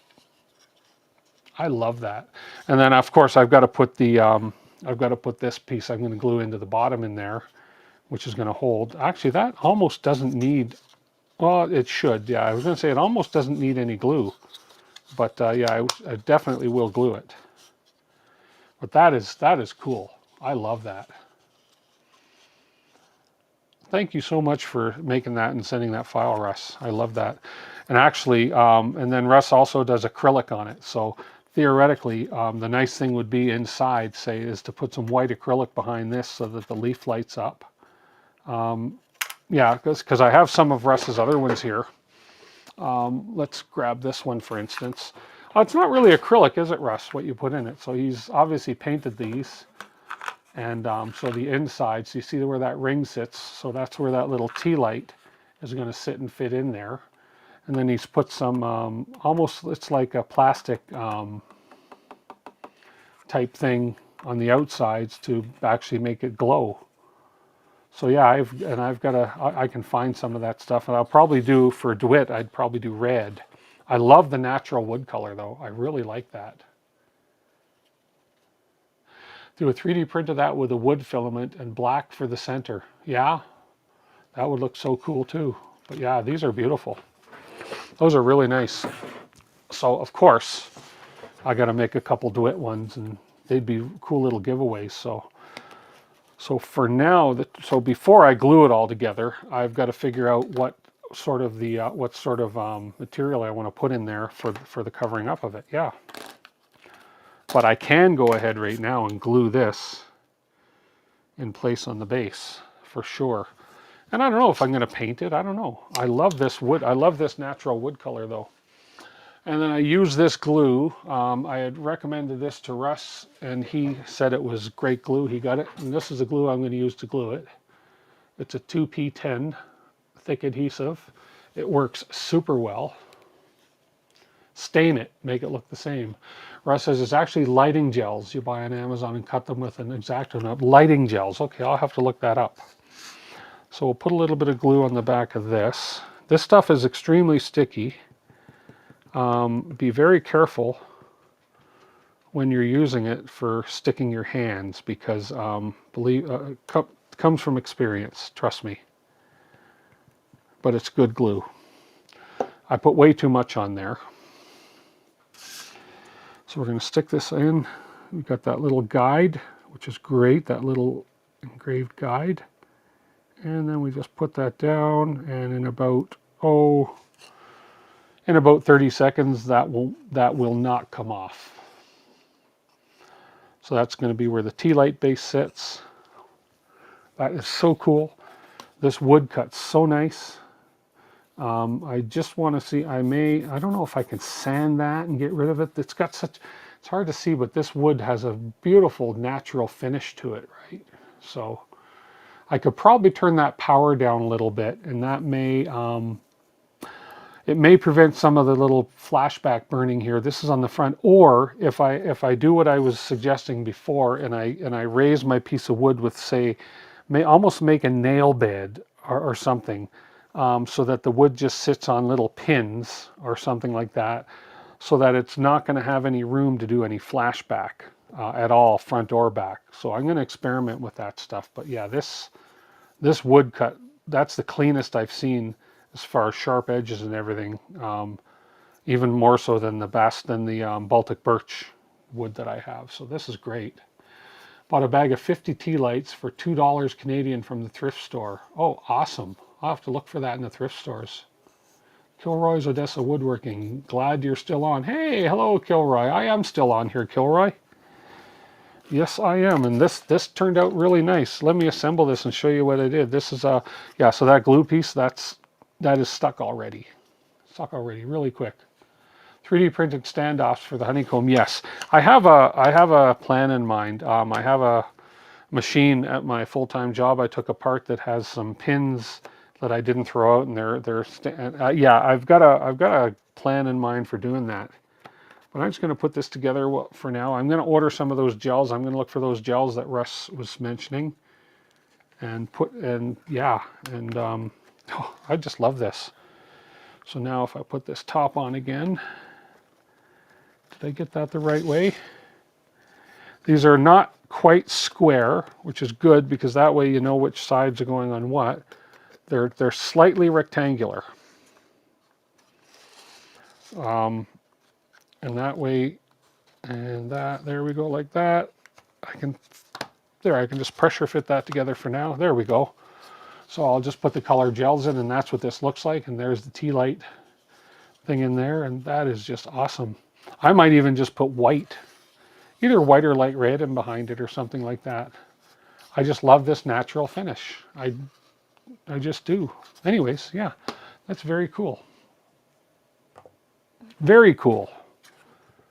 So that did great. I can see myself making a bunch of these, Russ. I can see myself actually designing some of these as well. These are great. These are fantastic. And actually, you theoretically could put an actual candle in there too, I suppose, because the heat would just escape out the top because the top is open. And I know the dangers of real tea light candles, et cetera, but yeah, somebody could actually use a real candle in there as well. So cool. I'm going to keep these little maple leaves that were cut out of the side, because these could be used for different projects. I mean, imagine, I could even just stick them up top there and say, look at that, I am Canadian. These are too cute to throw out. I like them. So, yep. Now this person, anyways, whatever. So, actually, what I think I will do, I think I'm going to take, I should take the maple leaf off that design you did, and I should just try one of my coasters with a maple leaf in the middle. The scorching will wipe off with a lightly, oh, it will it? Oh, just with water. Okay, let's just see. I don't have any water down here. Why do I not have water? I know where I've got some water. Hang on a sec. I'm going to walk over here. I'm going to gently walk over here. I have an ice machine down here in my man cave. I'm going to... There, you can hear that probably. I'm going to put a couple ice cubes in my glass. I'm thirsty anyways. There we go. I'm thirsty. Oh, we got to do a draw shortly here. But the nice thing about ice is...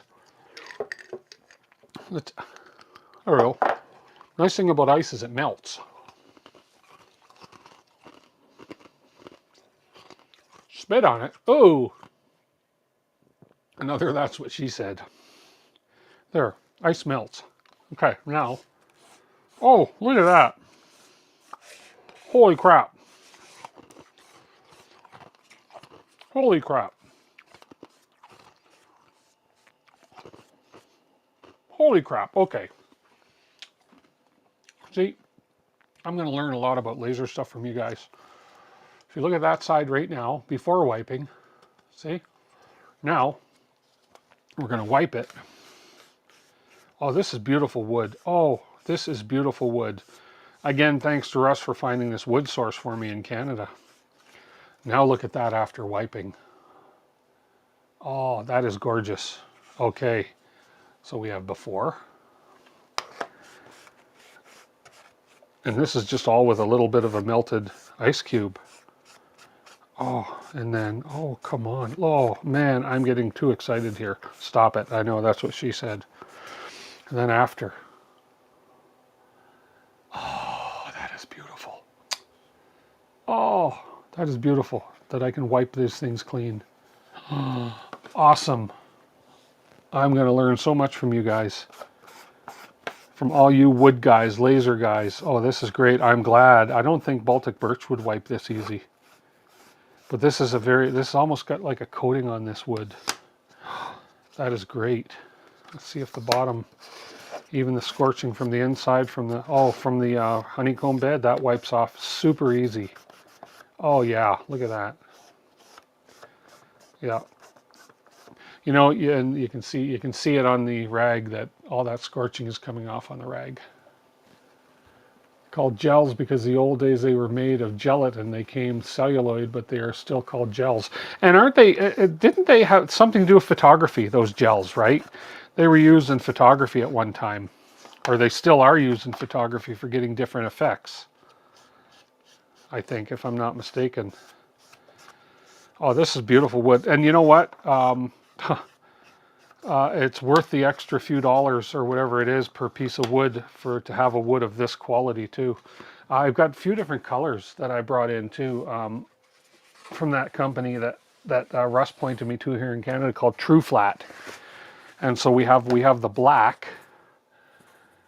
And I'm not sure how it's almost like it's custom manufactured wood because it's almost like they've got the coating in between. It's so hard to see there.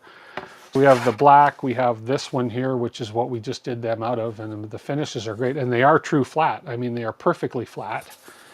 And I believe there's a little lighter color. No, that's all the same there. But they have so many different finishes, so I just brought some in to test it, and man, is it ever good stuff. Yeah. It is great stuff. So, and then Bamboo sells some of this stuff on their site too now, so. You're printing your parts for your 2.4. Very cool. At least before LEDs came along, yeah. I think some people still use the old gel method if I'm not mistaken, so. But that is great. Okay, that made this That made this even much better of a, I'm even happier with this now that I get rid of those burn marks. That's beautiful. I just love the natural finish. The black, the stark blackness of this where the wood cut is incredible. I don't think that wipes off. No, you wouldn't. I don't think I'd want it to wipe off because that's just beautiful the way it looks. So.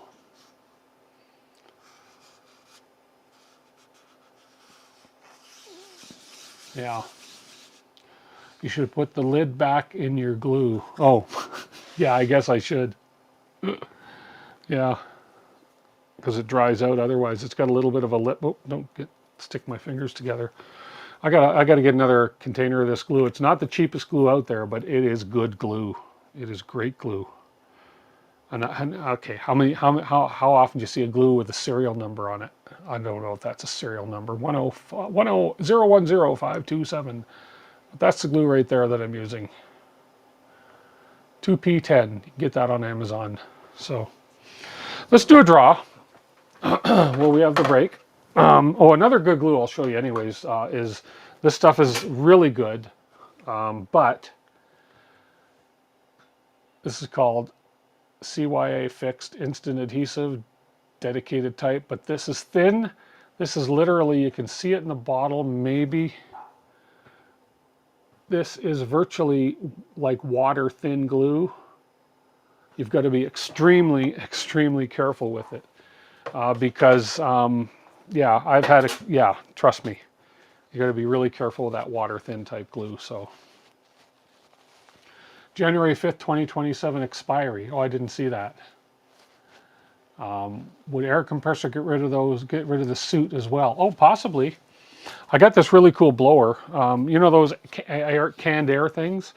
I got this really cool blower that was recommended to me from one of my technicians at my other business. And this is called a JV Scam. And it's basically a blower. So you know those canned air things you get, and you go, psh, and then eventually they slow down because they get cold.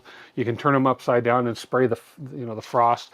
Well, this thing on full speed, this thing's pretty incredible, and it's rechargeable with USB-C. So it's pretty powerful. So just to show you, ready?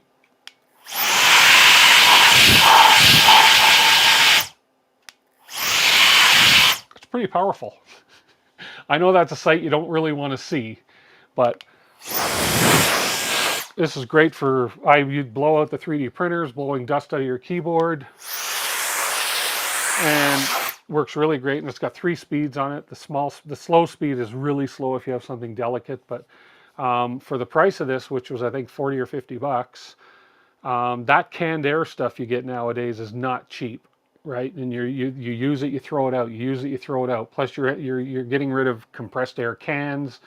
You're polluting the blah blah blah blah blah. But these things are great. So just look up on Amazon or something. It's the JV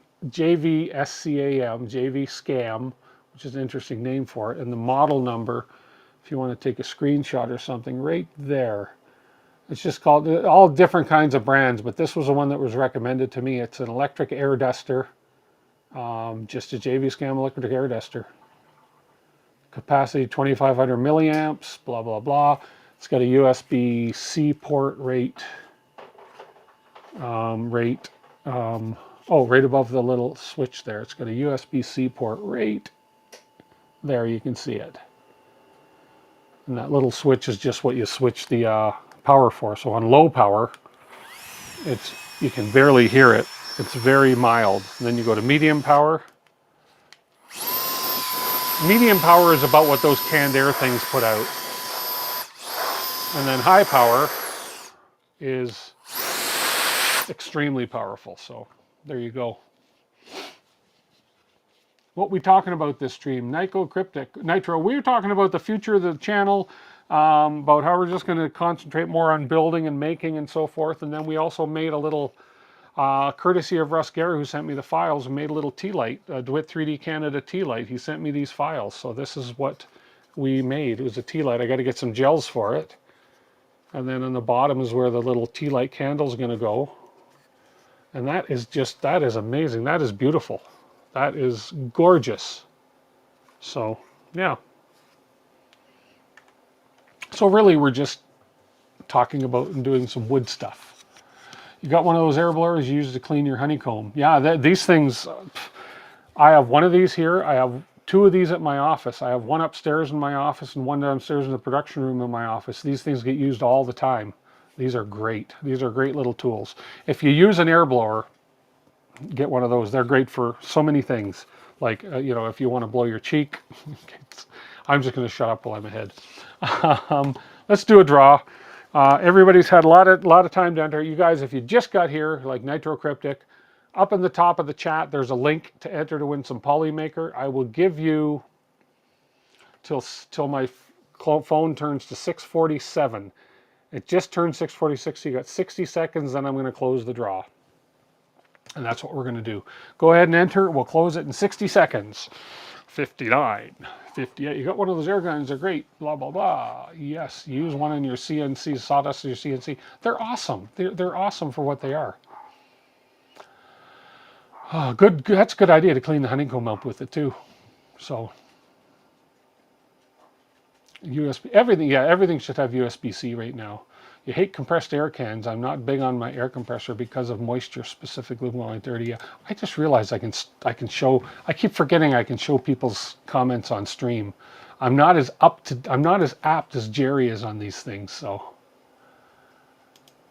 you bought one that blows one side and vacs on the other. Oh, that's cool too. That's very cool too. So yeah. One of these days I want to do a video. Not a live stream, a video of the different tools I use in the studio and what I use them for, because quite often I'll pull something out. That's what she said. Quite often I'll pull something out and people are like, oh, I like that. Where'd you get it? Anyways, I got to do a video on some of the different tools and stuff I use in the studio, because I got quite a few things that don't get used too often, but when the need arises for them, then they do get used. Okay, 6:47, we're going to close the draw. The draw is right up here. We're going to close it. We have, let me just refresh, how many entries do we have? We have 50 submissions. Awesome. We're going to close that right now. Bear with me for 1 second while I do this. Disable. Done. We're going to go to the inbox. We are going to copy all the names of everybody who entered to win. Dum da da dum da da da da da. We're going to export, download as Excel. And it's downloading, it's thinking. And I've got to move the wheel over to this other screen. There we go. Boom. Okay, I'm going to find the download. Oh, I just shut my whole window there of existence out. Why is it not showing up? Come on. This one or this one? This is the one. There we go. There you are. I can see all now.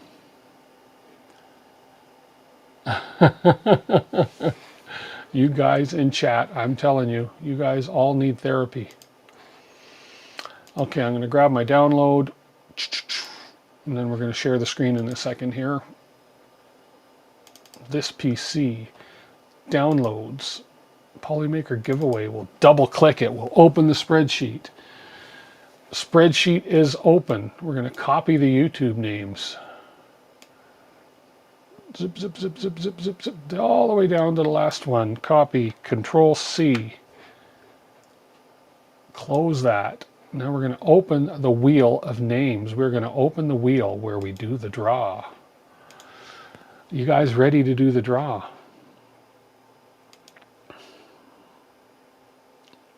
You were going to say this is 3D printing therapy. Yeah, it is. You just got kicked out of therapy. Okay, we're going to share my screen. There we are. I'm going to get rid of the ads. There we go. And I'm going to paste everybody's name in. There we are. Look at that wheel. That is a beautiful looking wheel, if I do say so myself. I mean, this is awesome. Okay, I need from you guys, I am going to ask for You feel it today, another GC? Today is your day? Okay. Well, I am going to, since, you know what? Since this stream was really made, I'll stop with the numbers. Stop with the numbers. Did I say anything yet? Did I say if you put a number in, I'm taking your name off the wheel? Stop with the colors. Nice try, Brent.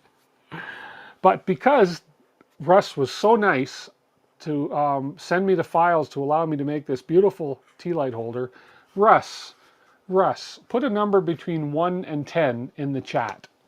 Russ Gare, number between 1 and 10. Anybody else puts a number in, your name's coming off the wheel, like pronto. I mean it. I can't hold a serious face. I can't hold a serious face. Russ, if you're listening, number between 1 and 10. And I'm going to put this on here. As soon as Russ gives me a number between 1 and 10, unless Russ left the chat, but he's in the draw, so he wouldn't have left the chat. Dum da da dum. Oh man, Russ said 7. David Walton, that is not nice, man. That just, okay, your name's coming off the wheel. I'm just kidding. Okay, 7. Russ says 7. We're going to hit it 7 times and spin. Ready? Good luck, everybody. 1, 2, 3, 4, 5, 6, 7. Here we go. Good luck. Who is going to be the winner? Who's going to be the winner? Here we go. And the winner is, let's see. Ooh, it looks like, oh, it's so close. Oh, Green Beard. Green Beard, are you in chat? One of the unwritten rules is that you must be in chat to claim to win. Green Beard, say something in chat. Say something in chat. Do imaginary. Greenbeard is here. Congratulations, Greenbeard. You have won a Polymaker gift card filament. They will send you a code to claim. I will send you the code out tomorrow morning. Jerry does it right away. I'm just not sort of set up at this moment with email in my local area for setting that up, but I will get you that information tomorrow morning. I'll send you a link and a code to claim your prize. Congratulations. And I always take a picture of the screen so that I have evidence that you did win. Awesome. Good job. Congrats.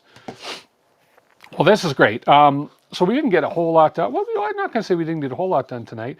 I got to get a little bit more during the week. I've got to get my laser going, and I've got to do some of those test grids for the new woods that I'm getting in. So I've got to do the, your cuts. You get these little test grids. I'm probably going to fire up Lightburn. Because if I'm not mistaken, Lightburn will create those grids automatically for me. And I need to, do my engrave, my score, and my cutting settings for these new woods I've got so that I don't have to guess. Although it was a pretty good guess on this one. But yeah, and I'm going to start doing more of this stuff. I'm going to start looking up some links from Kilroy, who's in chat. Kilroy, I'm going to look up those links. I have your channel in my subscription list now, and I apologize. I don't know why I haven't subscribed to you earlier, but I am subscribed to you now, and I'm going to be watching some of your videos. I'm going to be reaching out, I'm sure, for help. Gotta love new wood. I love new wood, especially when you have new wood that is so straight. I mean, I've never seen wood this straight in my life. Hope we are all still here next week. We all will be here next week for sure. So that's it. That's a perfect timing for the stream tonight. I think this went well. I enjoyed this. I actually enjoyed this more than I enjoyed some of my builds. It's terrible to say, but we're gonna switch gears on the live streams, and we're gonna do some more building and stuff. I want to get that levitation thing built for sure. So that's what she said. You guys. Anyways, we'll catch you guys on the next stream, and go ahead and subscribe to Kilroy's Odessa Woodworking. Go ahead and subscribe to David. I'm having a brain fart here. David Wilson's. David what? It's been so long. I'm having a brain fart. Jerry 3DHP. Make sure you subscribe to Jerry's channel. Make sure you subscribe to Kilroy. Make sure you subscribe to David Wilson. Thank you. I was thinking Watson for some reason. David Wilson, which is Jerry has posted the links. They will show on the replay of the video. Anybody ever wants to shout out their channel, let me know. If you're not an admin on my channel, Jerry is an admin. Jerry will happily post everybody's link to your channel if you guys would like a shout out. So I'm always welcome to do that, as is Jerry on his Saturday live streams. So until we see you guys next time, you guys have a wonderful week, and we'll catch you next Sunday, and we'll play with wood again. We'll play with some more wood next Sunday. Take that to the bank. Okay? Talk to you guys later. Bye for now.